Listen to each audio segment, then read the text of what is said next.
In some instances, the users are not paying municipalities. That makes it difficult for municipalities to be able to cross-subsidize the delivery of social infrastructure, such as the building of clinics, the buildings of construction of local roads, and therefore the situation will become dire over a period of time, and municipality will become systematically financially unsustainable. So this is an area that is receiving attention, and our view is that working with SALGA, working with all the major stakeholders, National Treasury and also ESCOM, is going to help us to find a solution, and we have started with that effort.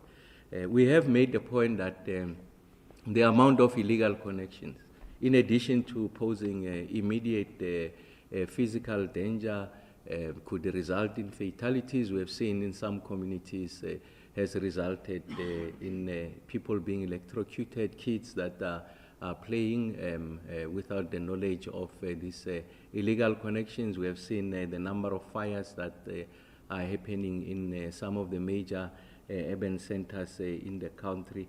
It also places a significant amount of strain on the distribution infrastructure, because the capacity of the distribution infrastructure is a function of the demand. And ordinarily, when ESCOM and municipalities agree on the notifiable maximum demand, is a function of just knowing who are the people who are going to draw from that infrastructure, the profile of the people or businesses that will draw from that infrastructure. This is placing significant strain, issues of illegal connection, and that's why it's important that in the quest to address this situation of the energy ecosystem in the country, we should also pay significant attention on the areas of illegal connection. We do know that there are households and communities that are not in a position to pay. Almost all municipalities have got a dispensation in place that accommodates the poor in the form of the indigent program, to ensure that those that are registered on the indigent register, they do get an allocation of a particular threshold of electricity for free that is subsidized by the state. So it's important that in the resolution of this question, that we are able to also attend to poor households that are finding it very difficult to be able to afford the electricity going forward. So I'm making this point just to appeal to the rest of the country, the viewers, residents, and industry, because the problem of illegal connection is not only isolated to households, but there are some industries that they are not playing their part, drawing a lot from the grid, making a significant amount of profit, but failing in their duty, their obligation to ensure that they pay municipalities or they pay ESCOM, so that we are able to maintain the health of electricity provision. Because as we move closer to the resolution of this problem, it doesn't follow that everyone is going to have electricity 24 hours of the day, for as long as we don't resolve the distribution side.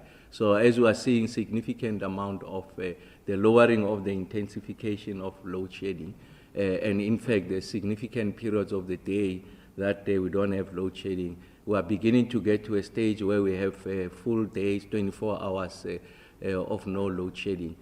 Other parts of the country are not experiencing that benefit as a result of the issues associated with illegal connections. So that's something that is receiving our urgent and immediate attention, of course, working with SALGA, ESCOM, and all the stakeholders, community organizations, to ensure that we impart the knowledge, we are able to bring to the attention of communities and industry the importance of ensuring that we stick to the rules. And then the second part I want to mention is that we are doing a significant amount of work on ensuring that we are able to bolster private sector generation in the country.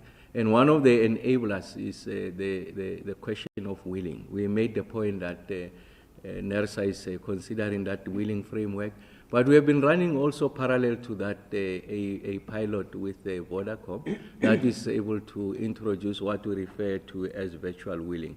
And then I've had an opportunity to receive feedback from ESCOM and Vodacom in relation to the performance of that program.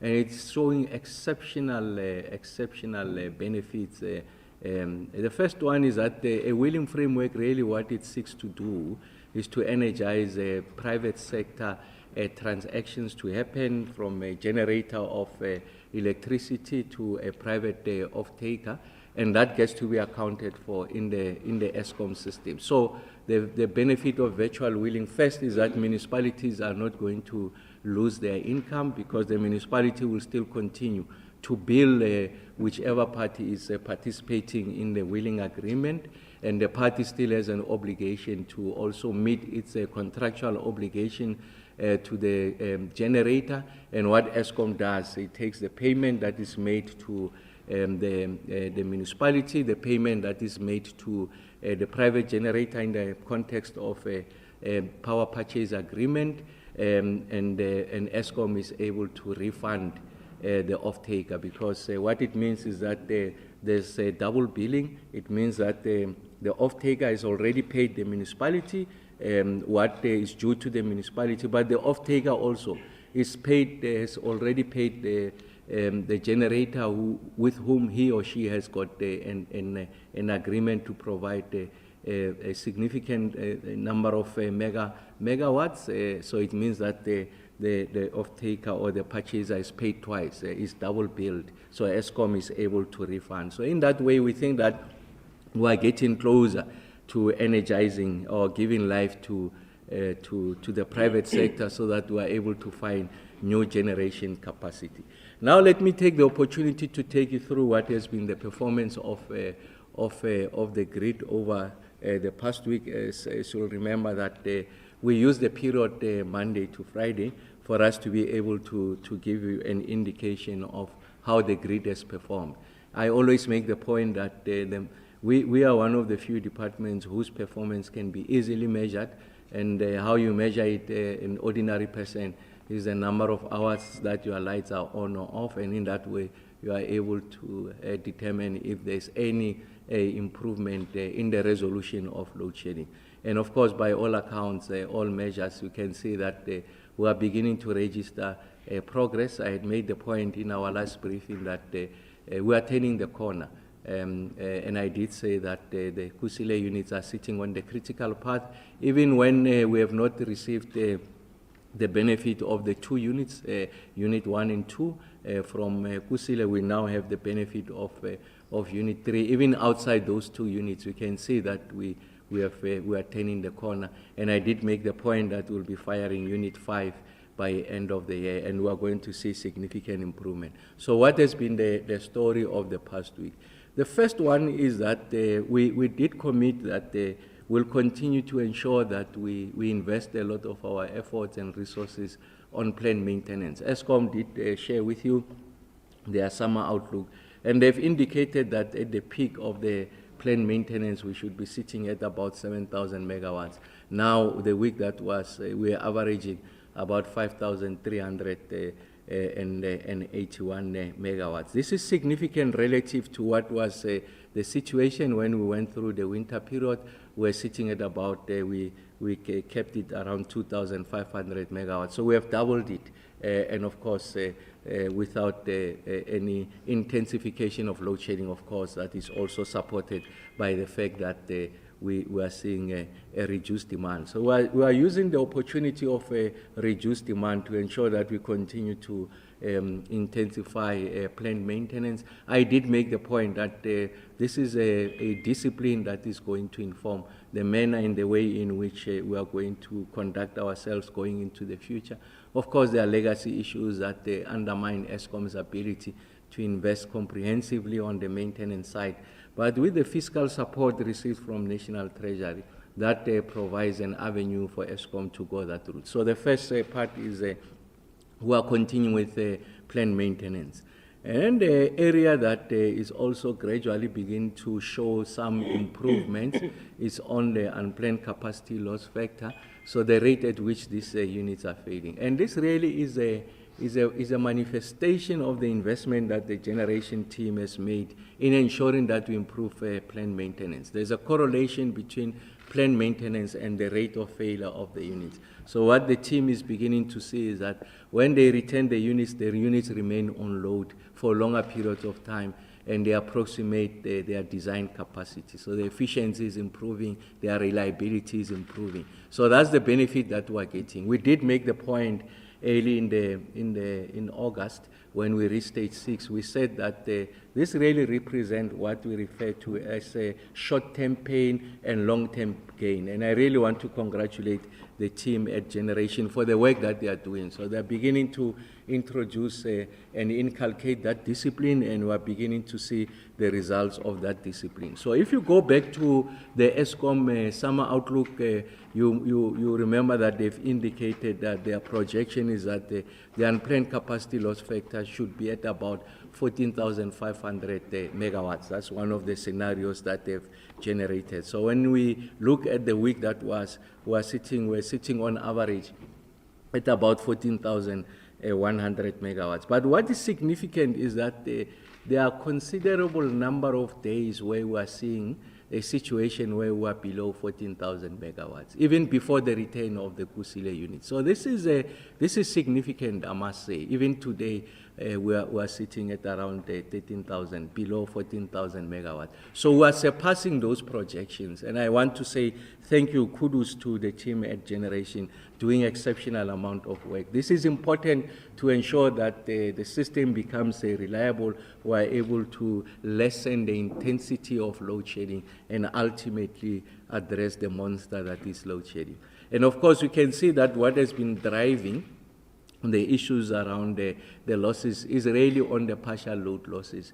And the team has indicated that they are doing everything possible to address the partial load losses. The partial load losses simply means that the units are generating their own load, they are generating the megawatts, but these megawatts are not at their design capacity. Like I always use the metaphor of a car, it can reach speeds of up to 120 kilometers an hour, but the car is still on the road, but reaching speeds of about 60 kilometers an hour. And that's the work that the team is doing to ensure that we are able to address the partial load losses. We know who the candidates are. From a station point of view, Kendall will rank amongst those power stations, and really has to do with our emissions parameters. We have brought in outside expertise to help us to ensure that as we run these units to their design capacity, we are not caught wanting on the issues of the emissions level. And then we are also making improvements on the outage slips. Outage slips means we make a promise to say that we'll take the unit out for service for this period of time, we'll return it on day X.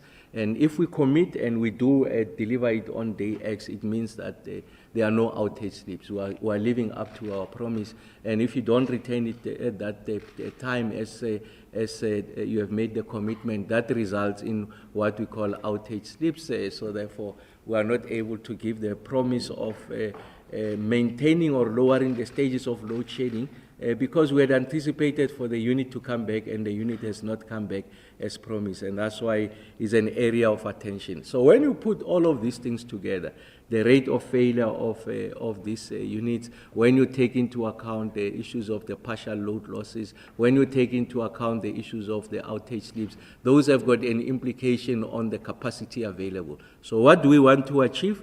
We want to reduce the unplanned capacity loss factor. I just said that we are making significant improvement thanks to the investment we are making on the generation side.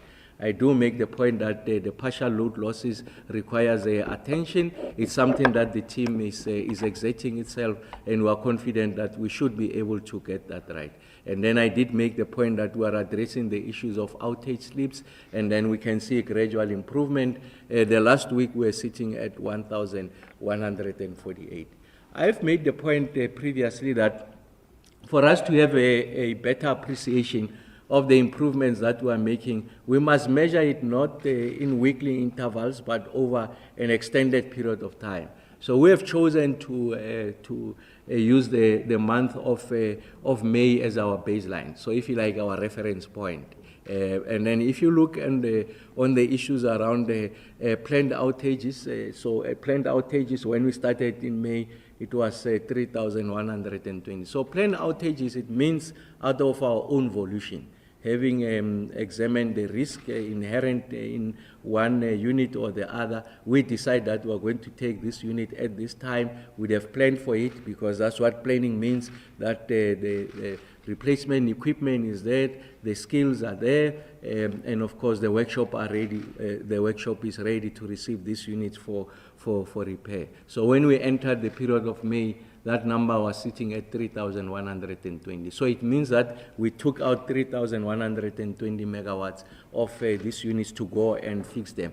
I did make the point that when we went into winter, we reduced that as part of our winter strategy so that we have more megawatts onto the grid. So now as I speak to you, that planned maintenance is sitting at 5,381. So there's been a 2,000 megawatts increase in the planned maintenance relative to May. Why is that the case? That is the case because I make the point that the discipline of planned maintenance, philosophy maintenance, is something that we are going to subscribe to, is one that we are going to maintain, but it's also made possible by the fact that the demand is coming down. So we're using the opportunity of demand coming down to be able to accelerate planned maintenance, and we're going to see the rewards later over an extended period of time. And in fact, we're beginning to see those benefits now. So it's an improvement. The fact that you are taking out an additional 2,000 megawatts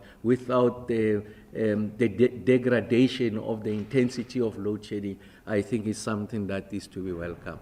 On the unplanned capacity loss factor and the partial load losses put together, when we entered the May period, we averaged about 17,369 megawatts. So it means that over that period, on average, we had 17,300 megawatts that was out as a result of the units being unreliable, the units not performing at the right efficiencies, and that has got implications on the intensity of load shedding, because now the tool you have to be able to balance the delta or the difference between demand and generation is load shedding. Where are we now? And this is a single biggest indicator of the kind of progress that we are making. As I speak to you now, we average about 14,100 megawatts. That's significant, because what that means is that notwithstanding the fact that we have taken out, if you like, an additional 2,000 megawatts, but we are able to ensure that on planned maintenance, but we have reduced the unplanned capacity loss factor by about 3,000 megawatts. So the net is that the grid is healthier by about 5,000 megawatts. So that's important. That's a significant measure of the progress that we're making. And of course, we're able to realize those benefits in relation to the number of hours that the lights are on. And then, like I said, the area where we are not seeing any major improvement is on the partial load losses, and I've made the point that the team is hard at it to ensure that we are able to reduce those partial load losses, and in fact, we're only 200 megawatts or so better from what was the case in May. So it's important that we are able to improve that result. And of course, I do make the point that this is made possible by the fact that there's reduced demand. So 31,000 megawatts averaged during May, and now it's about 27,000 megawatts. So if you like, a difference of about 4,000 megawatts. That's significant, and that's what gives us an opportunity to ensure that with reduced demand, we're able to make significant investments on the maintenance side, and then you'll see that when we enter periods of difficulty, and difficulty in this instance means when demand is going to spike when we go to the next winter, we are ready for that winter, and we shouldn't be seeing the intensity of load shedding that we have been experiencing. And then the area of outage slips is something that, like I said, is receiving our attention. We have improved from an average of 3,400 megawatts. we are sitting at 1,100 megawatts. But during the period of July, June, we are averaging about 766 megawatts. So that was the peak of our performance in relation to outage slips, and it's something that is going to receive our attention. And I must say, as I close, that to repeat the point I made earlier on, we are not out of the woods, but we have turned the corner. Not out of the woods because we are experiencing load shedding, even if it's of lesser intensity. We have been, the appointment here of the Ministry of Electricity is to ensure first to reduce the intensity of load shedding, its frequency, but ultimately to address load shedding so that it's not a feature of the South African energy supply or generation ecosystem rather. So we are seeing that the lessening of the intensification, and of course the generation team is still committed to ensuring that we are retaining those two units. We're retaining unit number 2, number 3 of Kusile in the month of October this month and beginning of next month. And then when we go into December, we should be able to start firing unit number 5. So potentially, if you come to think of it, between from October to December, we can get a maximum of 2,400 megawatts. It's those 3 units, unit 2, 3, unit 1 and 2, I'm sorry, and also unit number 5, which will be firing for the first time.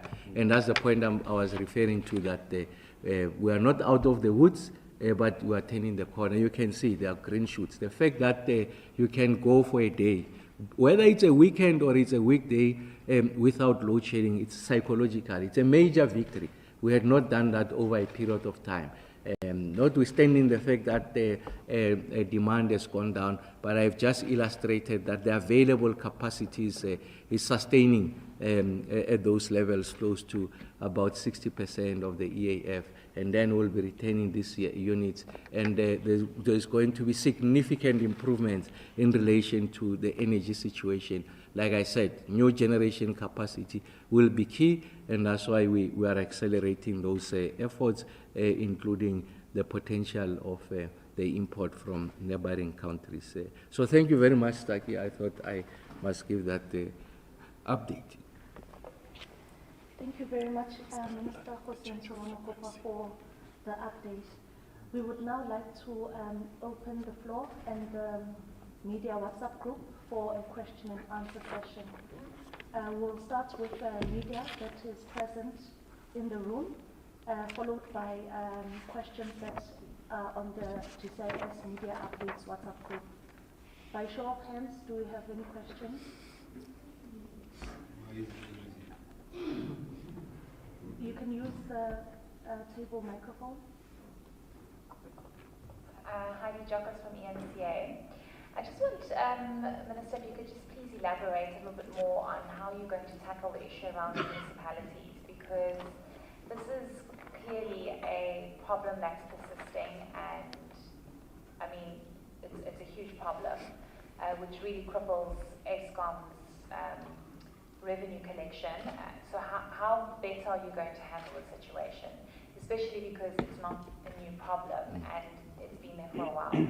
This question might have been answered some time ago, but I'm just going to ask it again.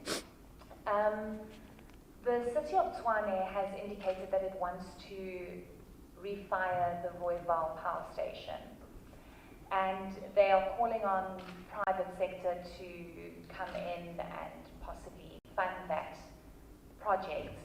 They obviously have to do a number of assessments first to see if that power station can actually be recommissioned. From your understanding, Minister, do you know why it was decommissioned and if it can be of use to the city of Tshwane? Thank you.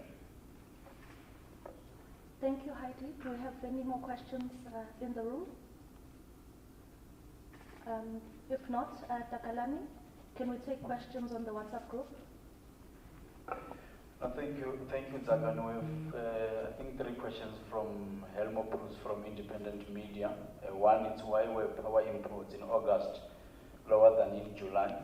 And the second question, will there be a national wheeling tariff And the third question, what caused the spike in the other outage factor to 3.43% in week 39 from 1.01% in week 38? And we have Deneen Erasmus from Business Day. And the information from ESCOM shows that the amount of installed rooftop solar doubled to about 5,000 megawatts over the 12 months to end July 2023. Does ESCOM have an estimate or expectation for how much installed rooftop solar will increase between August and the end of current financial year to end March 2024? And can ESCOM provide an estimate for the impact this will have on revenue from electricity sales for the current financial year? And we have three questions from Terence Kramer from Engineering News. The first one, when will the updated generation connection capacity assessment be released? And will the document be released prior to the launch of the next public procurement programs? And when do you expect the next renewable speed window to be released? And how has Kgosientsho Unit 3 been performing? And are there other 2 units still on track for resumption as communicated? Thanks. Thank you very much, Dr. Lani. I wanted to, you'll go first, answer the ones you can answer. Yeah. You can go first and answer. Mr. Eric Shunmagam will go first, followed by the Minister. Thank you. I think regarding the imports, unfortunately, those are specifics. I'll have to get that information from the system operator, from the transmission business. So my apologies, I'm not in a position to actually respond. Was that the reason? Okay, I've just confirmed with my colleague. There was actually a drop in load from the Kora Bassa feed.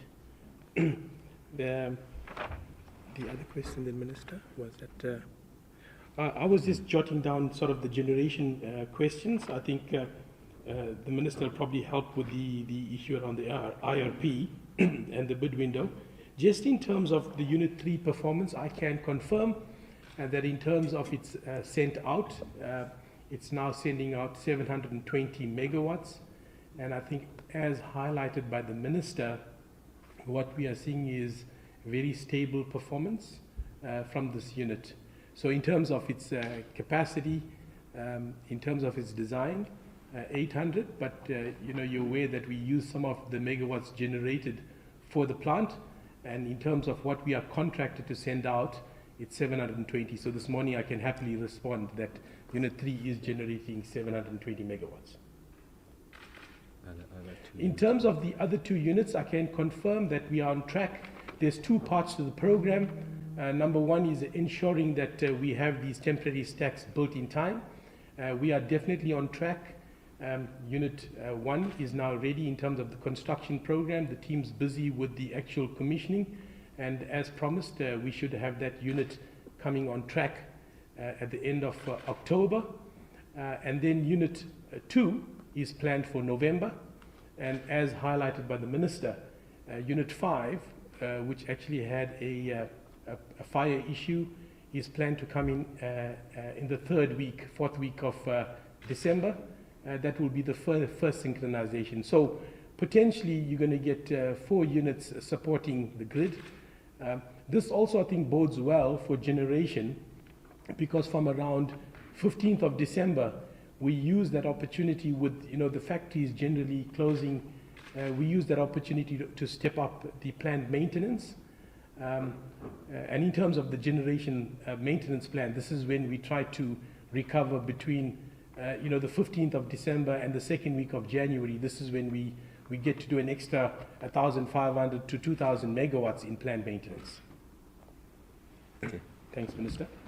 Thank you very much. Maybe just to make Heidi, you are absolutely correct. I think the issues of municipalities are going to become an area of focus. If you like, is an albatross. The issues around the payment levels, the issues of illegal connections, placing significant amount of strain on on the distribution infrastructure, because in many instances it exceeds, if you like, the maximum capacity of that distribution infrastructure.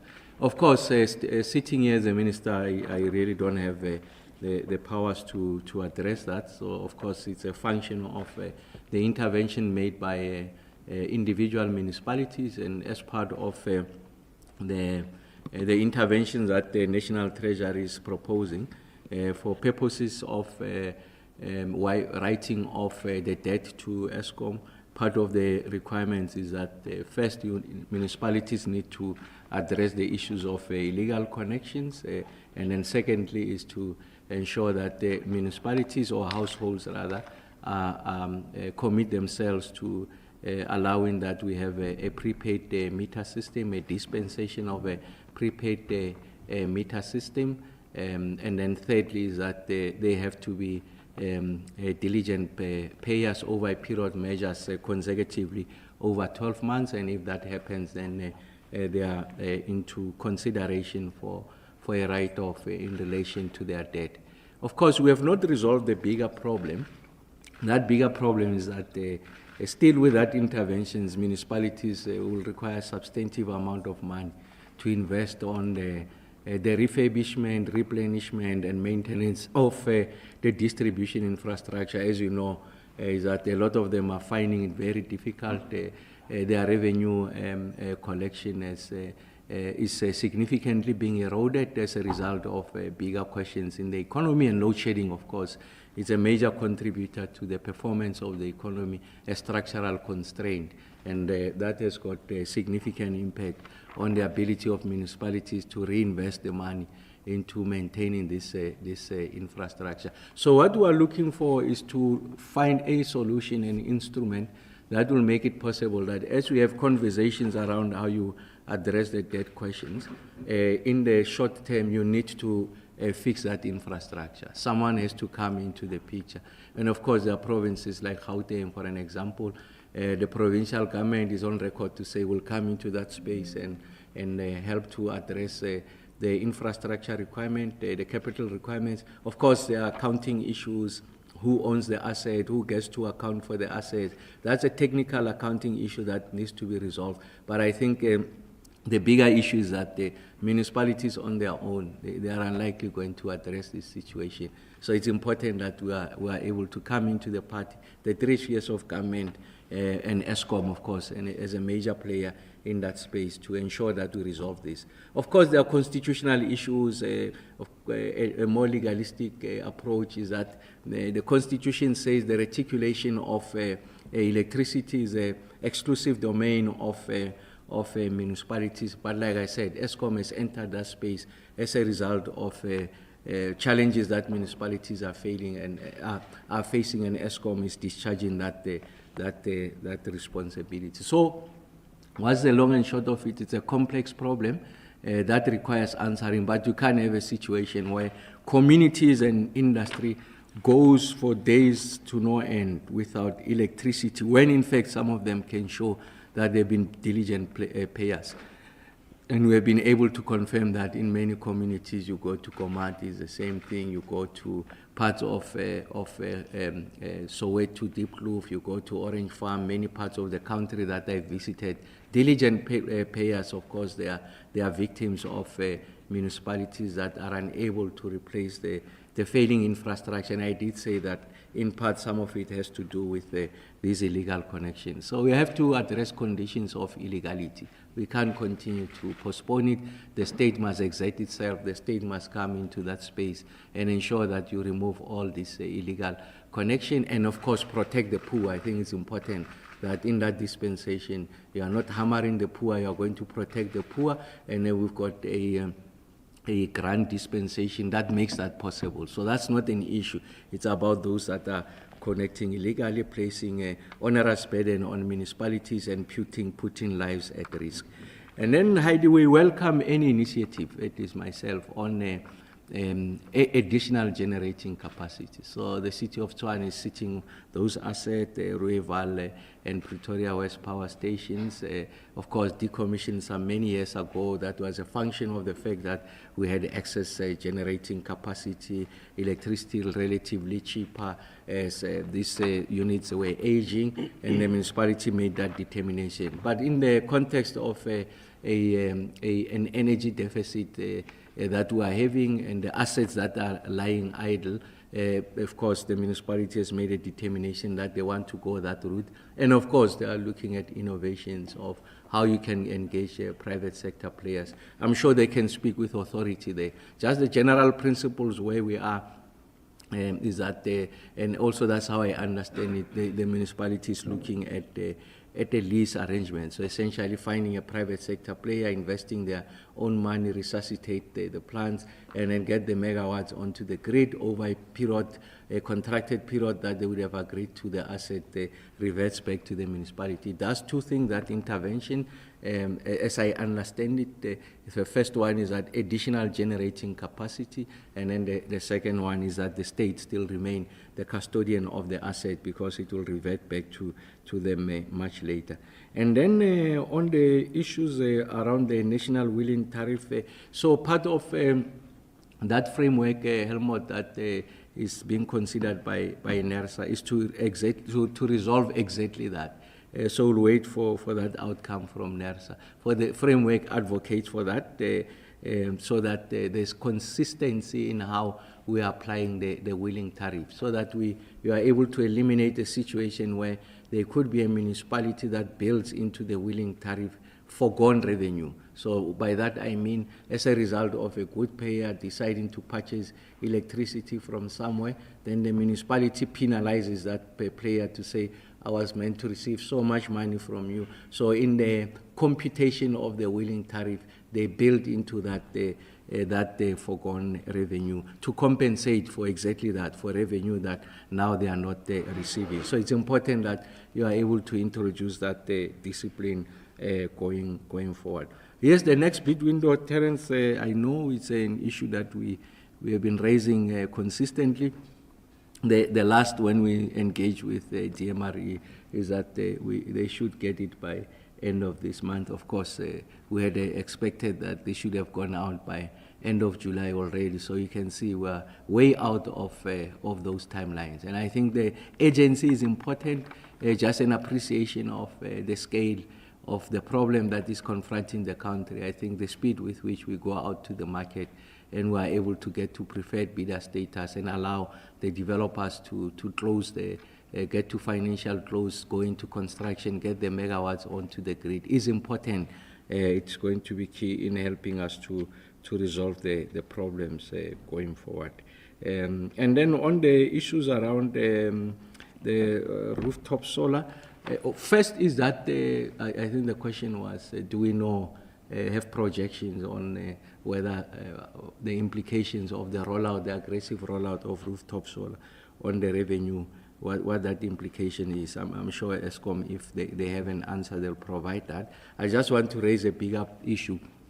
And that bigger issue is in the context of the outcomes of the Energy Action Plan. Outcome number 4 really is meant to encourage the rollout of rooftop solar solutions. And that's why the Minister of Finance has introduced the incentives for people to roll out rooftop solar. Of course, that only goes for the panels. We are looking to introduce an instrument I did mention some time back.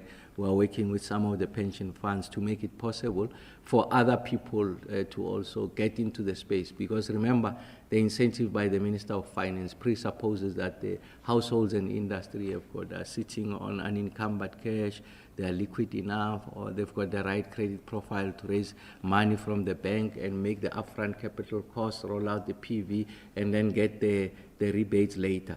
But we know that there are many households that don't have the luxury, are not sitting on 70,000 or so of unencumbered cash. So we really want to work out that instrument so that you are able to democratize. Of course, there's a downside. The downside to that is that there's going to, the revenue streams going to municipalities are going to come down, going to ESCOM is going to reduce because people are self-generating. And the first people to go that route is likely going to be your good payers, because your good payers really are people and industries relatively well off, and they're sitting on this liquidity.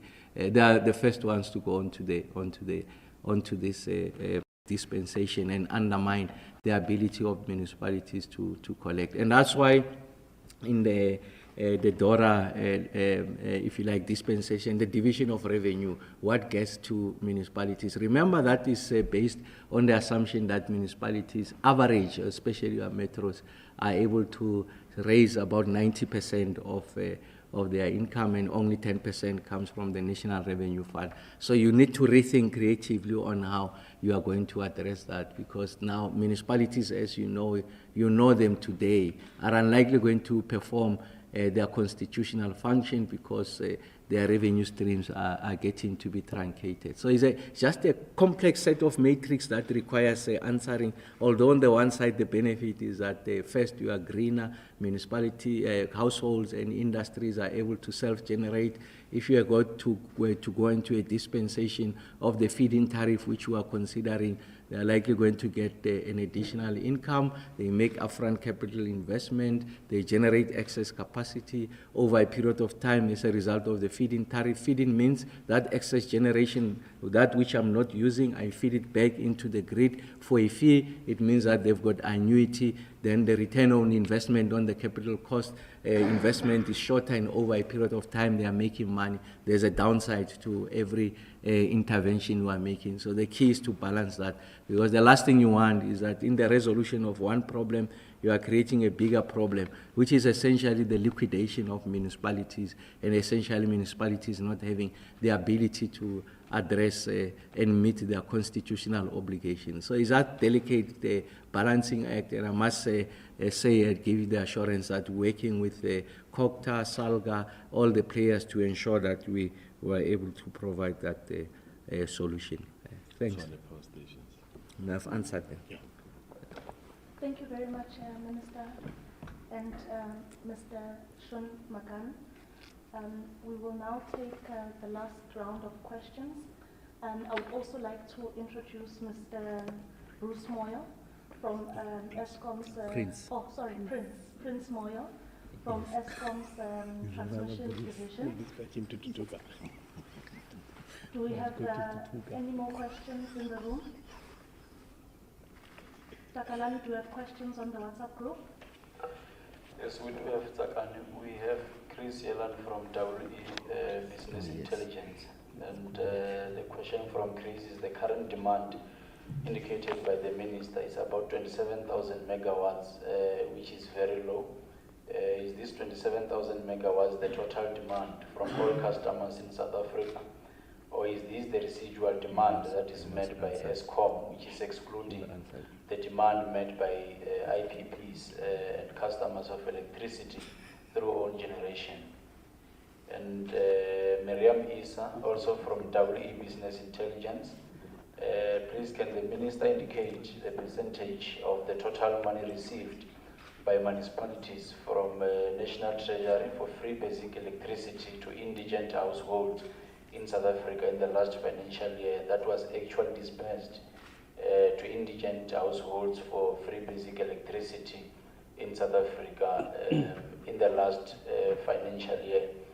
And we have similarly from Business Report, with the return of 3 additional units at Kusile before the end of the year, can the minister confirm whether we are likely to not experience stage 6 anymore this year? And we have Carol Patton from News 24. The question is, government has been talking about changing the culture of non-payment for 20 years. Most recently, NICOM said it would do this a year ago. Has anything been done? Back to you, Zakan. Thank you. Thank you very much, Takalani. And to take the demand issue. We'll hand over to Mr. Prince Moyo. Thanks. Just yeah, he needs to come closer. Yeah. All right, let me project. Can you hear me? No, this one. All right.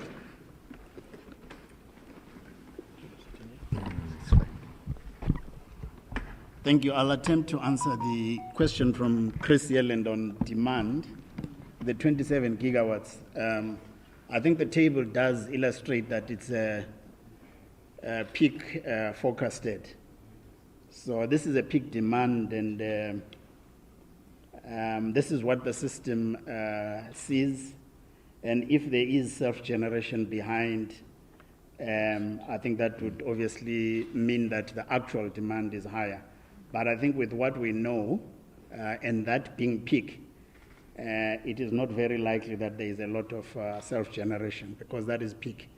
And a lot of the alternative options right now are not very much available during peak.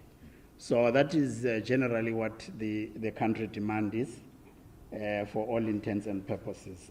So that's what we would say, Chris, on that one. Do you have something? Thank you, Mr. Mayor. Do you have anything to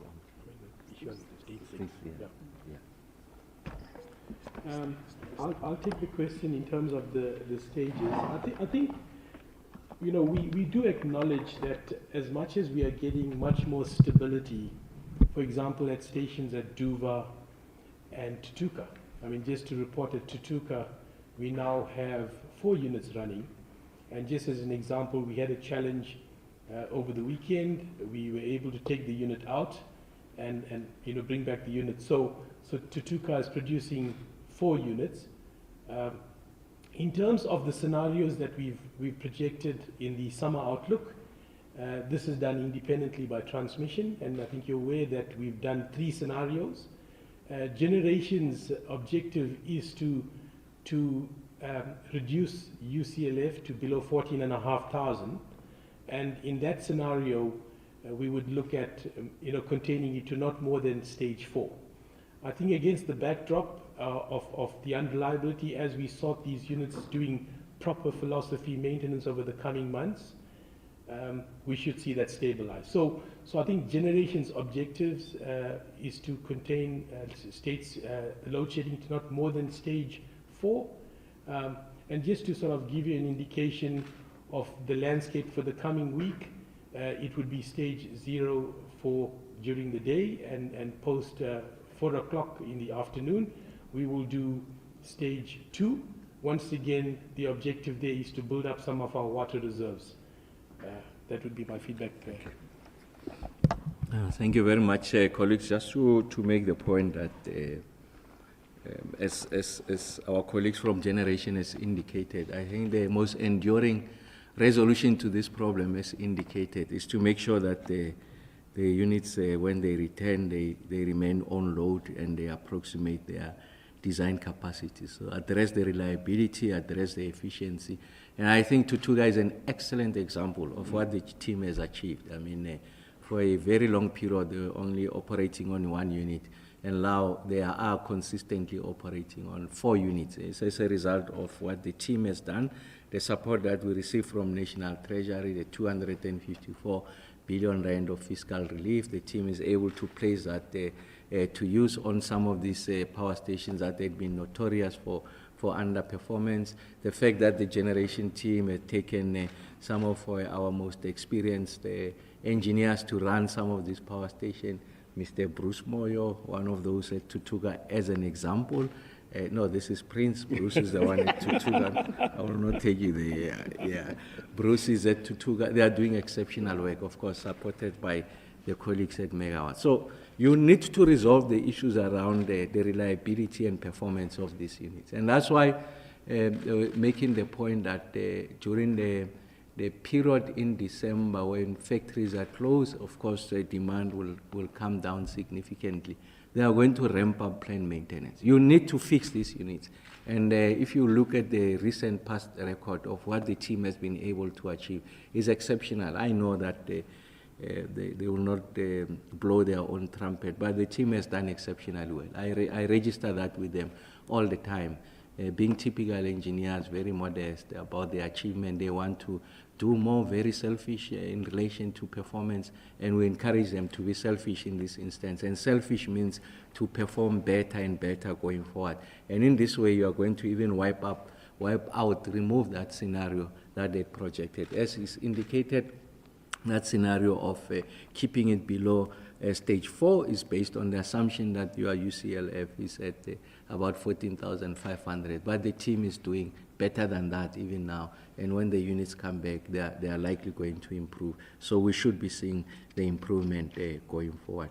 On the issues of Miriam, what has been the total allocation to municipalities on the threshold of basic services? Remember, it's a combination of water and electricity. No, I don't have that number from the top of my head. I can go and get it. But the point I'm trying to make, the point that I want to make in this, in the light of this question, some of the things we are proposing, remember on that instrument in relation to ensuring that the poor also have an opportunity to roll out rooftop solar, you can redesign this allocation and direct this allocation to the purchase and installation of rooftop solar. Because this is an ongoing cost, because people are consuming monthly. But if you are to redirect that, redesign it, make sure that you use that allocation to procure and install, you are going to find that over a period of time, there's a relief to the fiscus because people are self-generating, at least for a considerable period of time during the day. And therefore, you can direct that money to other parts of the South African economy. But let me take the opportunity to thank everyone that has made time to join us this morning. We really don't take it for granted. I want to say to the South African people that we're doing everything possible, and thanks to the men and women, competent, patriotic, and committed men and women at ESCOM to ensure that we resolve this problem. And of course, there are matters that are in our hands. I mean, the issues on the demand side, the issues on illegal connections. I think it's us communities that must exercise our agency, bring to the attention of law enforcement agencies, attention of municipalities on acts of illegality. They've got a human cost and they also have an economic cost, and there's great inconvenience that is felt by many households. So it's important that we focus on that. And I want to give assurance that in all the measures that we are taking, the poor will be taken care of. We have a full appreciation of the difficulty they are going through. And of course, like I said, the system is designed to ensure that these free basic services get to be extended to the poor, so they will not be penalized in any way. The democratic state is fully appreciative of the needs of the poor, and that's why that agenda won't be undermined. So I really want to take the opportunity to thank you. One of the things that we are doing is we could be going into a stage where we're going to have these briefings maybe every fortnight as opposed to every week, but the communication team will make that known to you, so that we also get to, because we chose the weekly cadence because my view is that during times of extreme difficulty we can't be absent. We have to tell you what's happening with regards to the system. And of course, when we see relief, we are not out of the woods, we have turning the corner, but it's important that, in fact, even with that in mind, we have to give you an update. But we will let you know on the cadence, but the updates will continue. Very important that we get to account, we are transparent, and the colleagues both in the room and online, they've always been robust. The kind of questions that they are asking, first, critical of the work that we are doing, but also most importantly, trying to help us to answer these questions and help to resolve the issue of electricity challenge in the country. And I really want to say thank you very much for the colleagues who are diligently attending, because that empowers an ordinary person who might not have the necessary tools to ask the kind of questions that you are asking, but it gives us an opportunity as we respond to clarify what the issues are, and for that we are eternally grateful. So thank you very much. We wish you the best of the week ahead. Thanks, Stefan. Thank you. Thank you very much to the Minister of Electricity, Dr. Kgosientsho Ramokgopa, and the representatives from ESCOM for the updates, the responses, and the further clarity. This brings us to the end of this week's media briefing. As the Minister indicated, communications with regards to the frequency of the media briefings going forward will be relayed to all media. Thank you very much.